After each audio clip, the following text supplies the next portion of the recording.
Sahabat Angkong Kia, Southside Gang, let's go.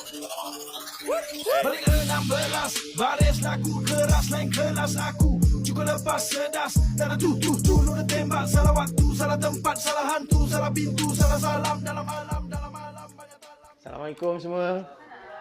Ni klinik kan? Aduh. Klinik kan? Saya sakit. Saya sakit hati tengok awak kat sini bersama dua orang. Saya datang nak nak consult pasal rambut. Nak jumpa dengan Dr. Rus kalau boleh. Saya rasa saya ada appointment. Saya rasa saya ada appointment. Sepatutnya ada orang sambut saya kat sini ni. Cuba cek nama. Janji kasih jadi. Rasanya ada ni. Ada. Encik janji kasih jadi. Ya, betul. Sekarang lah kan? Time dia kan? Betul, sekarang. Saya tak pernah lambat. Assalamualaikum. Waalaikumsalam. Encik janji kasih jadi. Dr. Rus.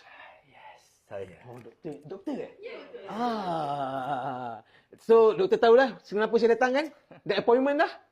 Tak payah appointment. Dengar suara pun saya dah tahu memang ada hajat di hati. Ya, terima kasih. Tak apa kita membuang masa. Silakan. Silakan. Mister janji kasih jadi. Silakan. Saya tak tahu jalan. Saya ni ya. Silakan. Pastikan semua appointment saya. Jangan ganggu. Saya ada pesakit yang perlu saya rawat. Ya. Silakan. Okey, memang doktor ni. Ya, betul, doktor. Betul, Zaidi. Cek. Ya? Ya. Di klinik ni Macam tak saya meyakinkan. bukan saja terima pesakit macam cik, macam-macam cik janji kasih jadi cepat sikit.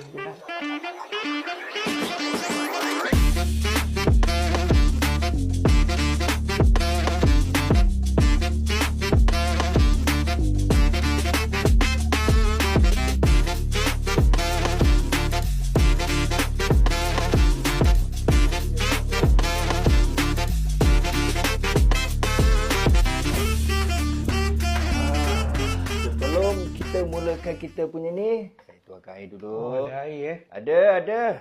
Kena sukat tu. Sukat elok tu. Saya dah biasa buat. Sukatan saya memang dah profesional dah macam ni. Okey, 3 Ya, saya. Cuba minum. Terima kasih. Jemput sini. Yes.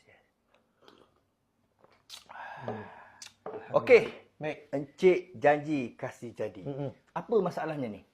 Saya macam biasalah, rambut saya ni dia macam dah kurang sikit apa semua kan. Saya tahu faktor umur, saya tahu. Okey. Okey, jadi macam mana saya